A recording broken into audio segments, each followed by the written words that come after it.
That's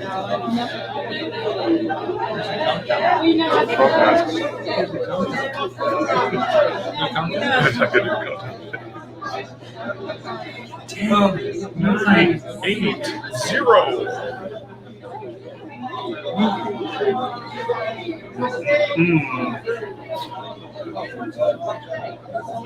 We drinking anything other than the Underwood? Coffee. That's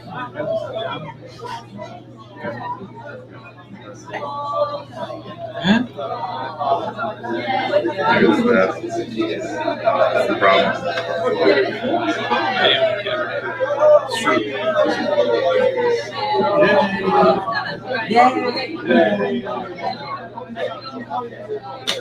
I'm gonna go blind on Papua New Guinea.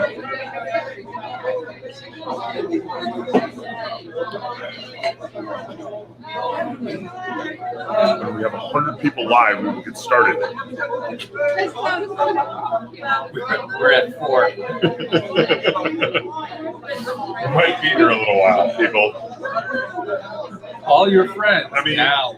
Clearly our family is not on the ball. We're going to have to scold them. We're not joining us on Wednesday. What the hell? 15 more seconds. The numbers are going down quickly. That's it.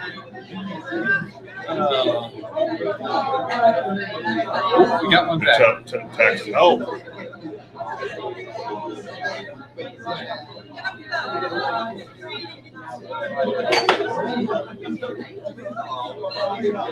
2 minutes, we are drinking wine.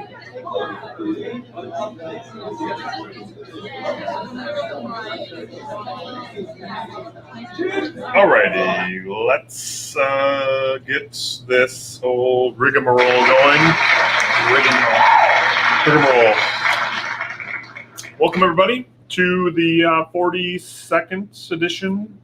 Is that right? That's right. 42nd edition. Is it 42nd? Yep, 42. 42nd edition of the Barriques Coffee, Wine, and Treat Show. We've got some fun things planned for tonight. Our tasting schedule is rounding out pretty nicely. We've got some things to talk about, and a special guest that had a chance to talk to Finn, all the way from. She was in France, right? Chicago. All the way from Chicago. That's kind of lame, but that's okay. She sounded like she was in France. Well, she is French. I know she is French. She just happened to be in Chicago. She doesn't quite have the same panache as France. Anyway, it's part of the same thing with the tasting last week. It's true. You know, if you're in France and you're trying to deal with people in the United States, you have to stay up until 4 a.m. so you can talk to them. He was ready to go. Oh yeah. I mean, he would have kept on going. But so they needed to put somebody from France in the U.S. so she could deal on our time schedule. Fair enough. Yeah. A great bottle of wine, another vintage of one of our favorite bottles of wine from one of our favorite producers over in Oregon that you have seen and heard from before, but we're going to talk about the 2019 vintage of the Underwood Pinot Noir. A new coffee, or not a new coffee, a coffee that comes into Barriques seasonally, and it is the season, an organic coffee from Papua New Guinea, which I have not actually tried this vintage of, which I'm pretty fired up to do. And we're going to talk to the hamburger queen of Madison, which I'm pretty excited about. And she's not going to talk about hamburgers. So that's I'm just going to go out on a limb and guess that she's not going to talk about hamburgers. But let's get legacy. Yeah, I mean, she's a Madison legacy. Oh my God, I have memories of being little tyke and going to that restaurant just right down the road. I know, you just like dot the, where was it before? I know. Well, we're going Regent Street. We're going to definitely have to have her tell us, because my memory of it and what probably actually happened is probably completely false. All right, so let's talk a little bit about the Underwood Pinot Noir. Underwood. This little guy. So we spent all summer hammering the Underwood cans, which if you didn't buy one of the 250 milliliter cans of wine from Underwood, Pinot Gris, Pinot Noir, my favorite, Rosé bubbles, and the rosé, then you clearly weren't listening to us, because we pounded the pavement on those things hardcore. A, because the stuff that's in the can was great, and B, because just the 250 milliliter can is like a great way to drink wine. Mm-hmm. But the Underwood Pinot Noir, this is not in a can, of course, in a big 750 milliliter bottle. And Ryan Mellinger, the woman who is she's Chodosaki. The young lady that is the winemaker for Underwood got a chance to get on a tasting with us. This was back in April, I want to say. Yeah, April or early June. Something like that. And anyway, we've done this as our wine specials a number of different times, both this and their King Estate. And Finn and I were able to pop open the 2019 vintage for the first time. This is the new release. We bought it on spec, of Yep. course, just because we're fans. And I will have to say, it is great. Yeah, we won't mention the winery that we were tasting earlier this week, and it was like all the energy was not put in the bottle. With Underwood, everything is put in the bottle. Yeah. And so it really does show incredibly well. I mean, it kind of has like everything that I like about their wine. It just sort of has more of it. It's more body, more cherry. And you would not mistake this for another varietal. No, it is 100% Pinot Noir. It's not adulterated with some other varietal to make it darker or more fruity or anything like that. This is pure Pinot, and it really shows. Mm-hmm. It's got a little bit of zip, some nice acidity, bright cherry, dry finish. I mean, it's classic. It's a really, really good Oregon Pinot. Yes, when thinking about the other things to fill the holes in my wine rack for, this is probably going to be that. Yeah, it's an easy drink. And mostly because it's $13.99 typically on the wall. So super inexpensive. The deal that we ran this week is this thing was going to be running out there at $11.99, which is like a sick. I mean, it's like literally almost old school wine wall 100 prices. And I mean, like, remember when we going back in Barriques history a quick second, the Wall 100 bottles of wine all for under $10. And it became, not soon, but 15, 18 years later, became the 100 bottles of wine for under $15.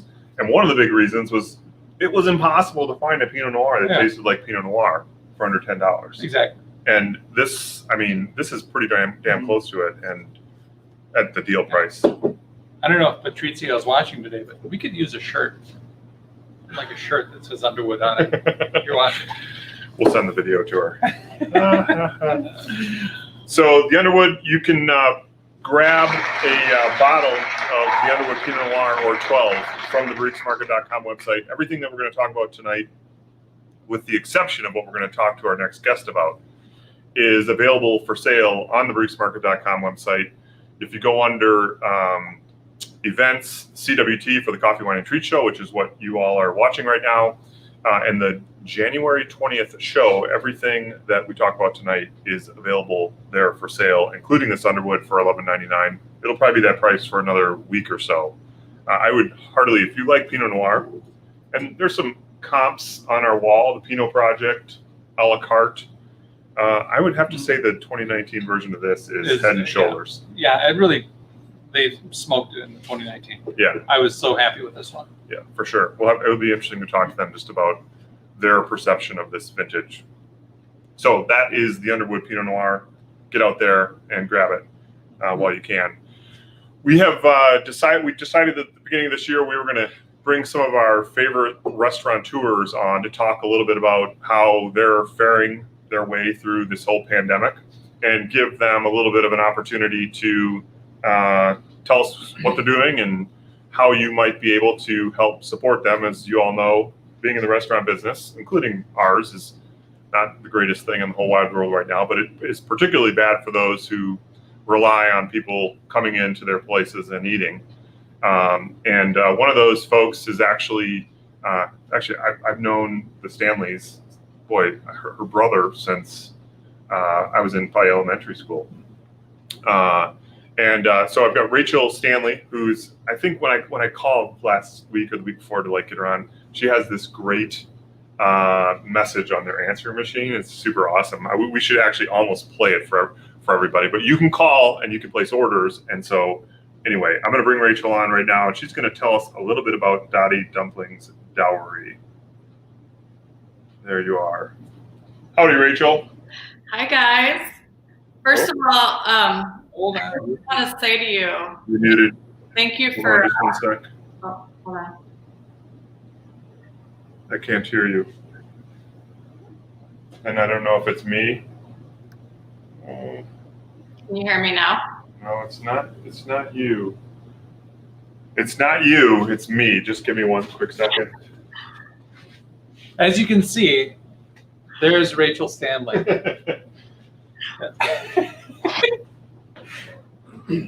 Not working. Oh, I know what we're gonna do. This might give us some reverb, but we'll see what happens. We gotta be able to do this. Are you there, Rachel? No, I can't do that. Damn it. Why is this not working? Tell you what, Rachel, you give us like 5 minutes and I'll see if I can't figure it out. There you go. All right, cool. Thank you very much. Sorry about that. Sorry. Well, that is 100% probably my fault. Definitely not her fault. I don't know. It's been working so well. I don't know what's going on. That's not good. I'm giving a round of applause to Rachel. All right, Finn. Okay. Let's just talk a little bit about tasting. You can give the ridge and a little bit of trivia-esque stuff. All right. So there's a couple opportunities coming up still this week for a couple of our tastings. Tomorrow evening, we're going to have Martin Lee back on. The trivia specialists are our very own local specialist. I mean, he's been doing it since 2010. Yeah, long time. Yeah, he's been doing it for a long time in and around Madison. And we've had him on before. And we're going to do it hopefully every third Thursday of each month. And so tomorrow night, we're going to have 2 wines to join in with us on the trivia tasting. Then we have some additional bottles if you'd like to pick up a few extra. And we're going to do 4 rounds. He gave me the list of what the rounds are. They're going to be super fun. And then we have a music round also. Which, civil rights, presidents, the music, U.S. history. I'm in trouble. I know one couple out there who's definitely nipping at the bit. Oh, for sure. Wilsons. The Wilsons. And songs with that have something to do with dreams. Yeah. Thematic to dreams. Yeah. So that should be pretty cool. You can still get that stuff, yet the tastings tomorrow night, or the trivia is tomorrow night, but there definitely is time for you to still make that purchase and join us. And then there'll be some gift card prizes for whoever can come up with the best answers. Cool. Well, I'm looking forward to that. Yeah. I think I've solved my audio problem here. We're gonna give this one more college try. Sorry, Rachel. How's that? This is good. Can you hear me? Yes. Sweet. See, that's what happens when you plug in your computer. So, Rachel, I really appreciate you being here. Sorry for the technical snafu. That was completely our fault. We all have. Finn and I were just saying before we got you on, your restaurant, Dotty Dumplings Dowry, like, of all the places that I went as a kid up through being an adult, it is definitely one of those like top 2 or 3 restaurants that I distinctly remember being as a young person. With your dad, obviously, as the owner. Can you give us, since you've been this Madison institution, give us the quick history of where you guys were in the city? Because I think that's one of the sort of the defining factors of you guys. You know, you've moved and you've lived to fight another day. Tell us kind of where you guys were when generally. Absolutely. First, though, I want to tell you both, thank you for giving me a reason to put lipstick on today. You're very welcome. So Dotty started 1974 on Monroe Street, and we were just a little grill and a countertop and about 10 stools. And that wasn't quite big enough, so we moved to Regent in 76, and we were there until 90. And then in 1990, we went over to Fairchild.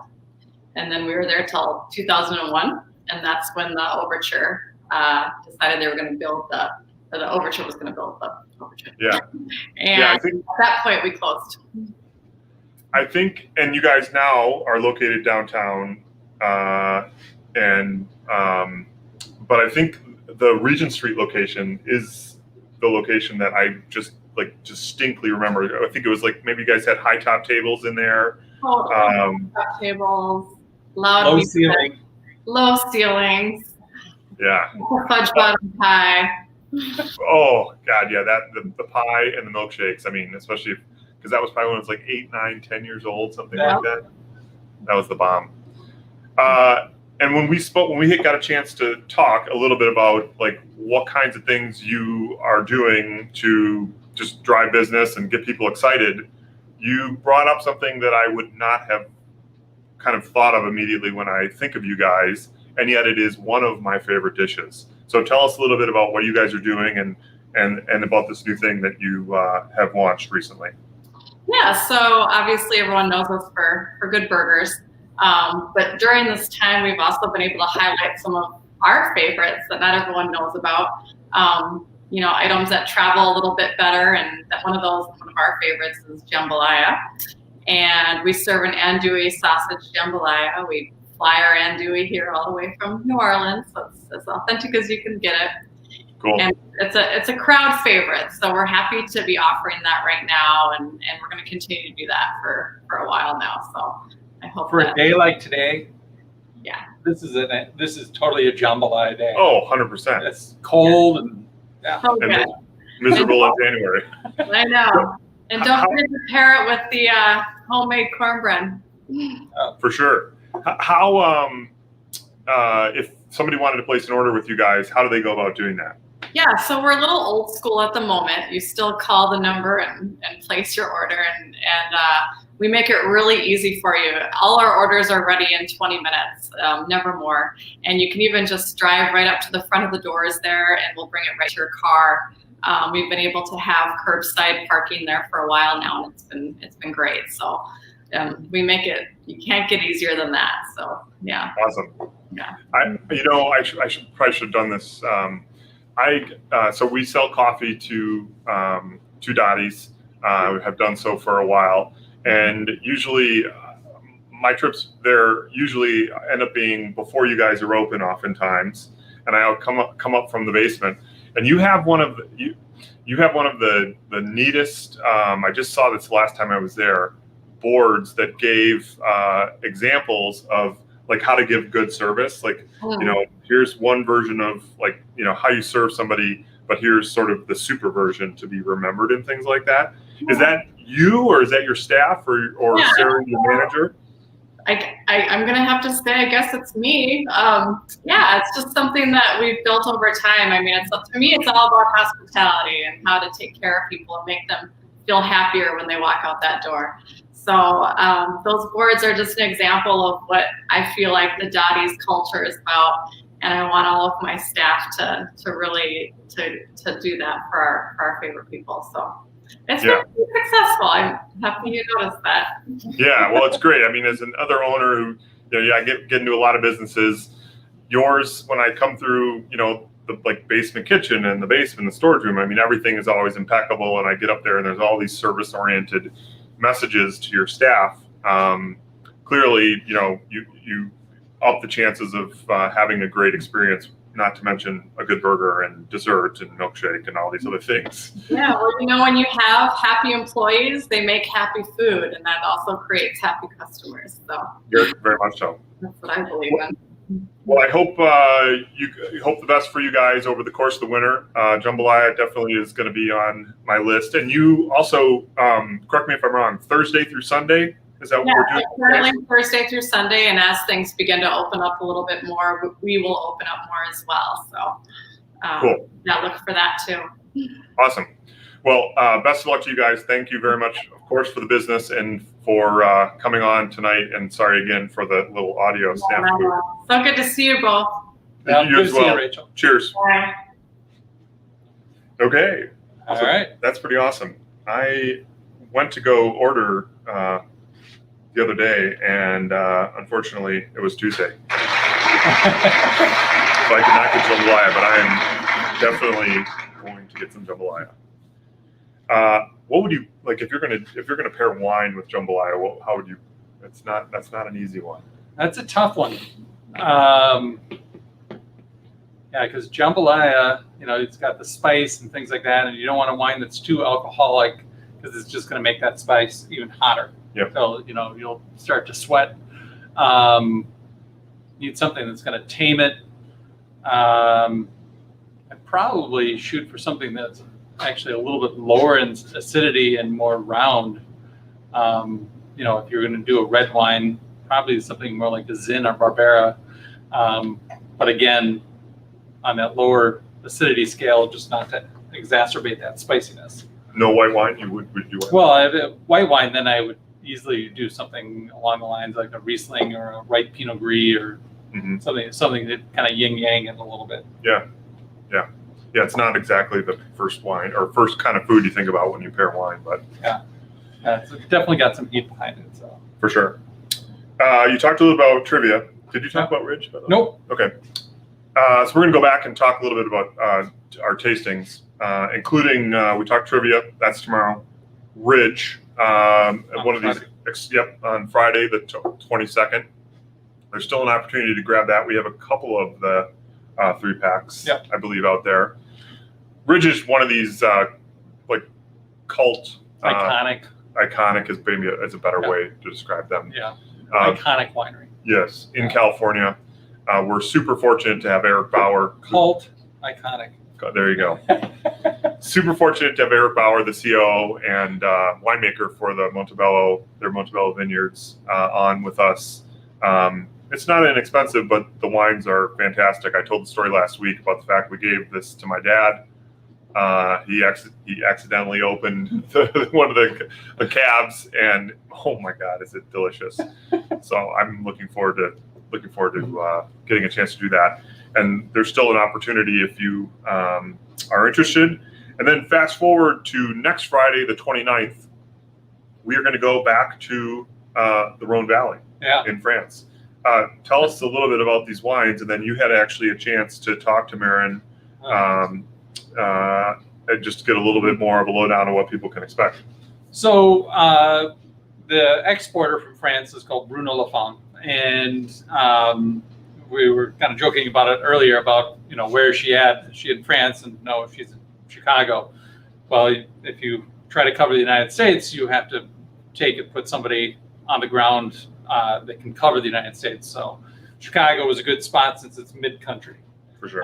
But no, she's French-born and super, super nice. And the idea of this Rhone, if I think way back, I don't know which one was more popular in my palate profile early days of drinking, was either Rhones or Chiantis. Those are the two I kind of always gravitated to as far as red wines. And she represents 3 different wineries, and the Rhone is so expressive and so, it's such a food-friendly wine. The style is like a friendly handshake, and the 3 are 3 distinctly different styles of a Côte du Rhone style. And these are blends of Grenache, Syrah, Carignan, Mourvèdre, Grenache Noir. There's multiple varietals that go into it, making a Côte du Rhone, and so we'll have 3 distinct expressions. Cool. To try. Awesome. And you had a chance to talk to Marin. Yep. The other day. Marin, sorry. Marin Royer. And we are going to play that video, which you are going to be able to hear. Today we've got Marin Royer with us today. As you can see, I'm actually in our roastery, but Marin is going to present and show us 3 really excellent Côte du Rhones. These 2 particular wines to me really shows the diversity of what the Rhone has to offer, and these 3 different producers. So Marin, what can we look forward to in this upcoming tasting?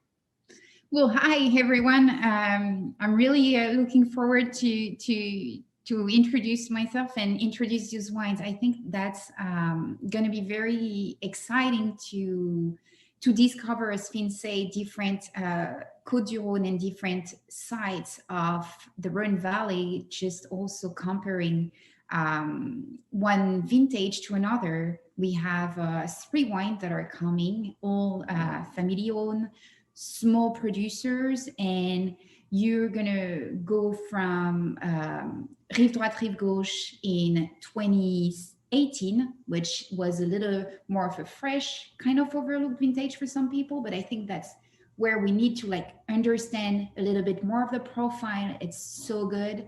Then we have another one, Mas de Libian, biodynamically farmed, a 2019 vintage, has a little more of the acidity to it, but a great fresh fruit as well. It's beautiful. A lot of work in the vineyard, so we can understand a little bit what that brings into the wine as well. And then another of the winery we'll discover during this tasting is the Lirac from Xavier. Really cool producer as well here. He does work the Grenache perfectly, a lover of Grenache, and that's when we're going to be able to get into details about that particular grapes and how the sites of where the grapes are being harvested will very much impact the future wine. And with this last one, the Lirac from Xavier, I think that's going to be so interesting. We're very close to Châteauneuf-du-Pape, but very far in pricing. So take advantage of it. No, it's going to be interesting. Trust me, 2017 from 2019, 3 vintages to discover, 3 areas, 3 producers. So hopefully you'll join us, you'll join me, and we'll taste this. Excellent. Yeah, the wines of Xavier, if you some of you may actually recognize the name because we've done several specials. We had a special just before the holidays on the Côte de Rhône, but in this case we're going to try the Lirac. So a special site for producing a really unique style Côte de Rhône. And we look forward to seeing you, Marin, next week. Look forward to it as well. All right. Thank you very much. Thank you. Okay. There you go. Woo! That was high quality video there at the roastery. I didn't look like I was working the roaster that day. No, not at all. So that is next Friday. $33.99 is what the tasting pack costs. You can upgrade that with a 3rd bottle. But that should be a lot of fun. Great bottles of wine, as Marin had talked about. And the wines from Rhone are, I don't know, whenever we do tasting like that, you just find these wines that are just so unbelievable that you might not normally pick up off the shelf. So I'm pretty fired up about that. Yeah, the French are not quite so snappy on the labeling. No, I mean, but except for the Lirac. It's sharp. Yeah, that's got a little bling to it. For sure. The following week on February 5th, we are going to be with Ryan Mellinger and Jodo Sake for the 3rd version of our sake experience. We've done 2 of these with her previous to that. It's 3rd week in a row. I've said 2020 was definitely my year of sake. Drank more of it than probably I've ever have in my life, pretty much. So that should be pretty great on 2-5. And then we, for the first time, are going to talk a little bit about The Prisoner. And we said iconic and cult. Prisoner falls under the cult umbrella. Yeah. And this is, again, one of those tastings that is kind of designed to be a gift. It's on February 9th. The event is going to be on February 19th. We've got winemaker Chrissy Whitman who's going to be there with us. And if you are looking for that like really special Valentine's Day present, albeit it's not on the 14th, the event's not on the 14th, it's certainly something you can give that special someone. And then hopefully then they will share it with you. 100%. Well, hopefully on Valentine's Day, you're generally giving something to somebody that you definitely want them to share something back, right? Yeah, a special occasion together. I did kind of like try to figure out how I would weave in the Valentine's Day thing with the fact that this is The Prisoner. It's called The Prisoner. I can't get out of this relationship. I couldn't come up with anything good, so didn't even think of it that way. I know. That's what you just say. Hey, let's do this, and then I got to figure out. Hey, Valentine's Day, The Prisoner, and three different wines in this 3-bottle. Ooh, gosh, that's empty. No, I put the Okay, yeah. So you got up front. So it's in this nice little box. 375 milliliter bottles. Of course, you get the Prisoner Red Blend, which is the wine that everyone probably knows and loves. Yeah, that's the anchor. That was the one that kind of kicked it all off. Yep. Their Cabernet and then their Carneros Chardonnay are all part of that 3-pack. $107 or $8 is what this thing typically retails for. You can get it for $94 and change, and get the invite to come to the tasting on the 19th, where we have the winemaker with us, and we'll spend an hour plus talking a little bit about Prisoner, which should be it'll be an interesting story. It's a classic. Like, they made one really unbelievable wine that a lot of people recognize and enjoyed, and of course they've exploded. And expanded upon that. And if you ever go out to Napa, they're right on the trail. You may have known it as the Franciscan Winery. It's now been completely rehabbed. I've asked them to try to show us some pictures of the gallery, because the gallery looks absolutely crazy. Oh, cool. Yeah, they got some crazy artists. They're like local artists, but they're doing some weird stuff. So, the Franciscan Winery was a pretty classic. Remember when we went over there that time? I mean, you couldn't miss it. I mean, it was it was one of the stops as you head north. Right. Yep. So that is the 19th. Great Valentine's Day gift for $94. 3 different 375 milliliter bottles of wine from Napa Wines. Yep, very Napa cultured Cab, producer. Yeah, Napa Red and Napa Carneros. Yeah, should be a lot of fun. So that is what we've got on the tasting side.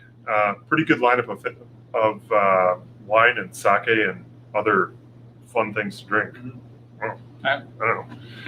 But let's switch up and talk a little bit about coffee. I said at the beginning that we were going to reintroduce a coffee that comes in once a year, right about at this time.